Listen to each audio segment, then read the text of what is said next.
বাবু হওয়ার আগে যখন আমি বাড়িতে যেতাম কোনো প্রিপারেশন নিতে হতো না, জাস্ট রেডি হয়ে চলে যেতাম, কারণ সব কিছুই হিসাব মতন বাড়িতে রাখাই থাকতো আমার এক সেট করে, তো অসুবিধা হতো না।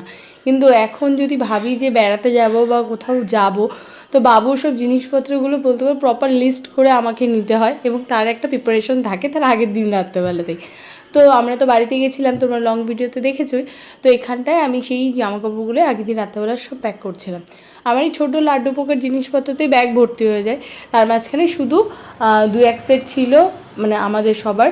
তো আর তার ও মামার জন্য যে জামা নিয়েছিলাম পয়লা বৈশাখে সেটা, আর নিমন্ত্রণ বাড়িতে তো যাবো তার জন্য দুটো শাড়ি নিয়ে এসেছিলাম।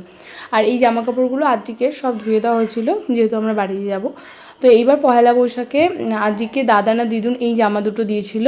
তো জামা দুটো আমরাই পছন্দ করছিলাম, সবাই পছন্দ করে একসাথে দিয়েছি। যেহেতু তোলা জামা দুটো হয়েছে, ওই জন্য আমি আর তোমাদের দাদাভাই আলাদাভাবে তোলা জামা ওকে দিইনি, 6টা পরা জামা দিয়েছিলাম, যেগুলো মানে টুকিটাকি এদিক ওদিক পরে যেতে পারবে। আর এমনি স্যান্ডো গেঞ্জি সেট, তারপর বাড়িতে সবসময় পরার জন্য কটনের গেঞ্জিগুলো, এইগুলোই দিয়েছিলাম। তো এখন আমি ওর মেডিসিনগুলো গুছিয়ে নিচ্ছি। আর আমার একটা অফিস কলিগের ছেলের জন্য এই জামাটা, আর আরেকটা অফিস কলিগের মেয়ের জন্য এই জামাটা নিয়ে এসেছি। তো এটা ভাবছি পয়লা বৈশাখের আগে ওদের দিয়ে দেবো। তো এই জামাটা ওকে দিয়েছে ওই যে পিঙ্ক কালারের ড্রেসটা দেখালাম, ওই মাসিমণিই দিয়েছে। কিন্তু জানি না, আমার মনে হচ্ছে এই জামাটা এখন হবে না। তো এখানটায় আমার দেখো লাড্ডু পোকাটা বাড়িতে হাঁটাহাঁটি করছে।